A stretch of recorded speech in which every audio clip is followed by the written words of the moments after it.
Hola, ¿qué tal compañeros? Nosotros somos lo que queda del equipo 12 y este es nuestro video del proyecto de paralelización. El objetivo de este proyecto es realizar la paralelización del algoritmo de búsqueda de un nodo en un árbol. Este árbol es de orden 4 y el proyecto es para comparar el tiempo de ejecución que existe entre la versión secuencial y su versión paralela, con la meta de conocer cuál de las dos versiones puede trabajar en un menor tiempo. Como introducción de este proyecto, tenemos que se realizará la implementación de un algoritmo paralelo, cuyo objetivo es concretar la búsqueda de un nodo dentro de un árbol.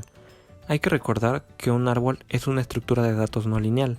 Se trata de un grafo con características particulares que ya hemos visto. En el proyecto número 1 y en las prácticas de laboratorio, estuvimos trabajando con árboles binarios, o sea que cada nodo podía tener como máximo 2 hijos. Sin embargo, para este trabajo, los árboles se estarán utilizando con la posibilidad de que los nodos tengan como máximo 4 hijos, o sea que el árbol sea de orden 4. Esto es así para que las estructuras que utilicemos tengan un tamaño considerable y se pueda visualizar de forma muy sencilla el contraste que existe entre la ejecución secuencial y la paralela. La búsqueda de un nodo se puede realizar de diferentes formas. Se puede utilizar la búsqueda por expansión BFS o la búsqueda por profundidad DFS. También podemos utilizar alguno de los recorridos que ya hemos visto en clase, como son el recorrido preorden, inorden o postorden. En este caso, la que nosotros implementamos para la búsqueda será la búsqueda por expansión BFS, ya que vamos a estar visitando los árboles por sus niveles. Y para nuestra implementación paralela, la idea es crear 4 hilos donde cada uno de ellos trabajará con un subárbol que viene de los nodos hijos de la raíz. Como conocimientos anteriores, debemos tener en cuenta que los árboles en programación son estructuras no lineales. Esto quiere decir que cada elemento, o en este caso cada nodo, puede tener más de un sucesor, y al mismo tiempo se les considera estructuras dinámicas porque pueden cambiar su forma o su tamaño en el tiempo de ejecución del programa. Los árboles con los que vamos a estar trabajando en este proyecto son árboles de orden 4. Esto se refiere a que cada uno de los nodos puede tener como máximo 4 hijos. En la práctica 8 y 9 se estuvieron realizando diferentes operaciones sobre árboles binarios, los cuales fueron de ayuda para plantear la forma en la que se iba a abordar la codificación de este proyecto.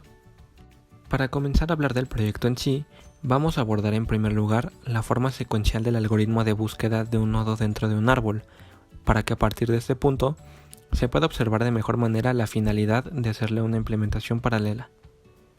Como se mencionó anteriormente, se tomó como base el código de las prácticas 8 y 9 y en especial las clases nodo y árbol bin, las cuales incluyen los métodos para construir un árbol, en este caso de orden 4. Primeramente en la clase nodo se tienen como atributos al valor del nodo y en lugar de 2, en este caso son 4 nodos hijos, con su respectivo método set para poder colocarlos. Sus constructores son 2. En el primero se recibe un valor entero, el cual se asigna a su atributo valor, y se establecen como nulos los hijos de este nuevo nodo.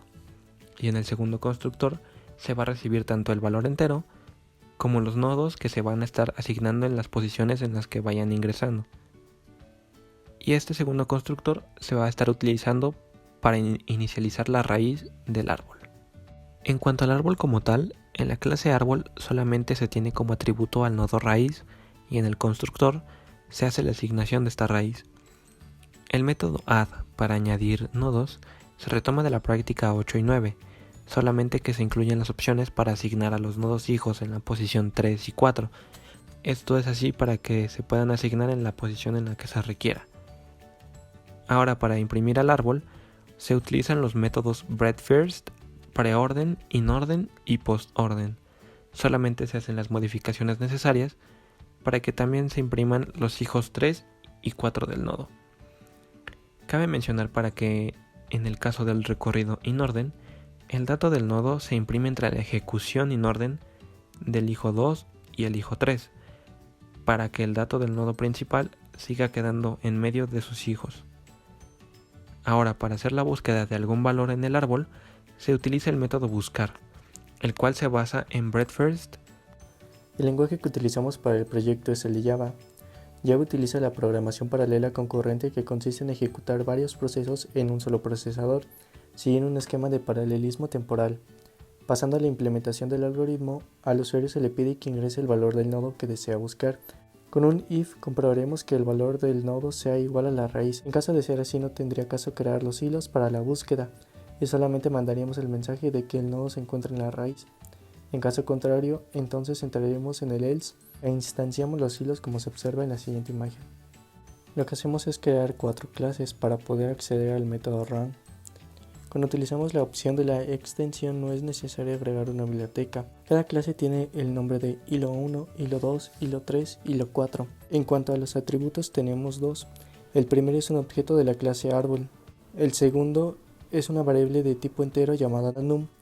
El método constructor recibe como parámetro el árbol que creamos desde el método main y el valor del nodo que buscaremos. En el método run, con el atributo árbol hacemos la llamada al método buscar, pasándole como atributo un nodo que será el nodo hijo de la raíz del árbol, un valor de tipo entero que representa el nombre del nodo y por último el valor del nodo que buscaremos. Ve en la imagen que hay una variable de tipo entero llamado i, a la cual se le asigna el valor del retorno del método buscar. Eso es debido a que cuando se encuentra el valor del nodo que se está buscando, retornará un 0 para terminar el proceso del hilo. Regresando al método main, una vez que se crea la instancia de cada clase, ya podemos decir que tenemos los hilos que se implementarán durante el proceso. Solo faltaría iniciar los hilos con el método start. También se podrá agregar el método join de la siguiente forma. Con join hacemos que los procesos de los hilos se hagan de forma sincronizada y no de forma aleatoria, pero si agregamos la palabra synchronate al método buscar, ya no es necesario agregar el join. En nuestro caso debemos sincronizar los hilos para que no tenga las siguientes salidas del programa. Lo que ocurre es que cada hilo trabaja de forma simultánea y por lo tanto escriben en la pantalla conforme hacen el proceso de búsqueda. Utilizando synchronate en el método buscar tenemos la siguiente salida. Lo que ocurre es que los hilos no pueden trabajar hasta que un hilo termine su proceso.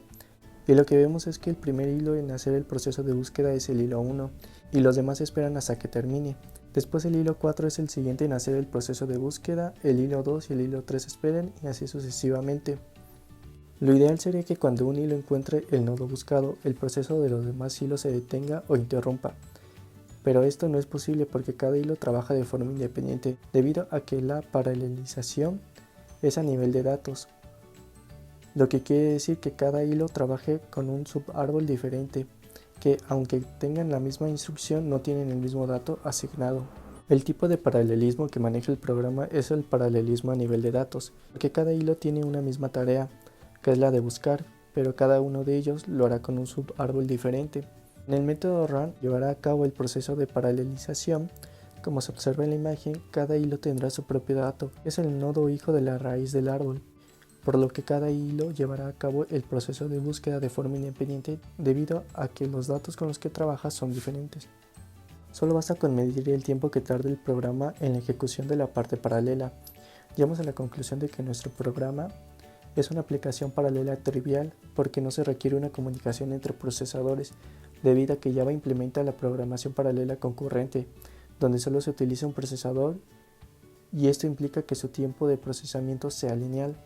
Las métricas de speedup, eficiencia y fracción serial no tiene sentido calcularlo debido a que solo se utiliza un procesador en Java, entonces no podemos obtener el tiempo de n procesadores debido a que no se puede implementar.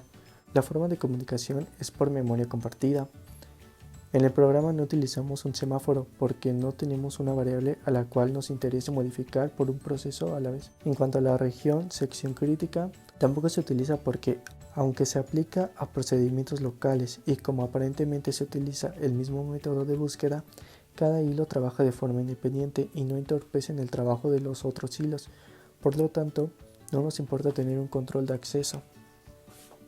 Por último, el monitor creemos que sí lo utilizamos debido a que es una forma de sincronización en la cual consiste en verificar si algún proceso se encuentra activo. En caso de ser así, los demás procesos esperan y como la sincronización que colocamos en el método buscar cumple esta característica de los monitores.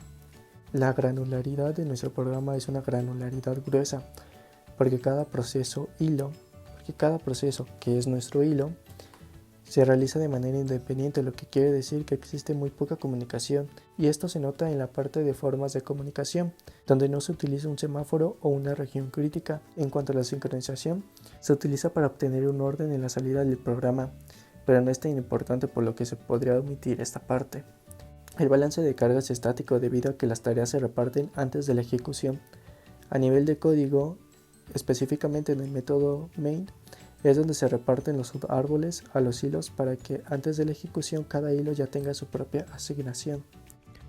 Para poder medir y comparar el tiempo de ejecución que había entre la versión secuencial y paralela, se utilizó el método system.nanotime. Este método toma el tiempo actual de la ejecución en un formato de nanosegundos. Lo que se hizo fue establecer un tiempo de inicio y uno de término, los cuales eran inicializados antes y después respectivamente de las operaciones de búsqueda correspondientes. Una vez que terminaba la búsqueda y se arrojaba el resultado, se obtenía un tiempo total, el cual resulta de la resta del tiempo inicial al tiempo final. Finalmente, se muestra un mensaje en el que se presenta el tiempo de ejecución de cada versión, tanto en milisegundos como en segundos. Esto es así ya que en el formato de los nanosegundos se obtiene un número muy pequeño que es un poco difícil de interpretar y poder comparar. Para hacer las pruebas necesarias y observar los resultados de la paralelización del algoritmo, se crearon diferentes árboles con distintos niveles cada uno, para poder hacer las comparaciones del trabajo del programa en distintos contextos. La función main presenta un menú en el que el usuario elige el nivel del árbol con el que se desea trabajar, de 2 a 5. Al elegir cualquiera de estas opciones, se va a crear un árbol ya cargado predeterminadamente y solamente se va a pedirle al usuario el número que quiere buscar. Al ingresar este número y comenzar la búsqueda, se le va a presentar al usuario el tiempo de ejecución de cada versión, tanto la secuencial como la paralela. Para hacer las gráficas comparativas del tiempo de ejecución, se realizaron 5 búsquedas en cada tipo de árbol, alternando entre buscar valores que sí se encontraban en el árbol como valores que no se encontraban. Al observar y analizar las gráficas obtenidas, se puede concluir que en todos los niveles de los árboles que estuvimos trabajando, la versión secuencial tiene un menor tiempo de ejecución. Sin embargo, mientras más aumentaba el nivel del árbol y por consiguiente también aumentaba el número de datos, la diferencia que existía entre el tiempo de ejecución de la versión paralela se iba acercando más y más al tiempo obtenido de la versión secuencial. Por lo tanto, se pudo concluir que trabajando con una estructura más grande y con más datos de las que se estuvieron utilizando en este proyecto, la versión paralela va a conseguir un tiempo de ejecución más corto que el de la versión secuencial y debido a ello va a ser más eficiente utilizar la versión paralelizada. En las gráficas obtenidas se pueden ver tanto como los resultados de las 5 ejecuciones hechas para cada árbol de distinto nivel, como del promedio de tiempo que cada una de las versiones obtenía. Para el desarrollo del proyecto fuimos capaces de convertir un algoritmo secuencial en paralelo, con todo lo que esto implica, por ejemplo, la creación de instancias que son nuestros hilos y el proceso que cada uno debe de realizar. También implementar las métricas necesarias para calcular el tiempo de ejecución en las partes secuenciales y paralelas del programa. Nos sentimos satisfechos con los resultados de la gráfica porque podemos concluir que el algoritmo secuencial es mejor que el paralelo en cuanto a tiempo de ejecución. Por último, durante todo el proyecto tuvimos buena comunicación y organización entre los dos, por lo que creemos que el desempeño de ambos fue muy bueno.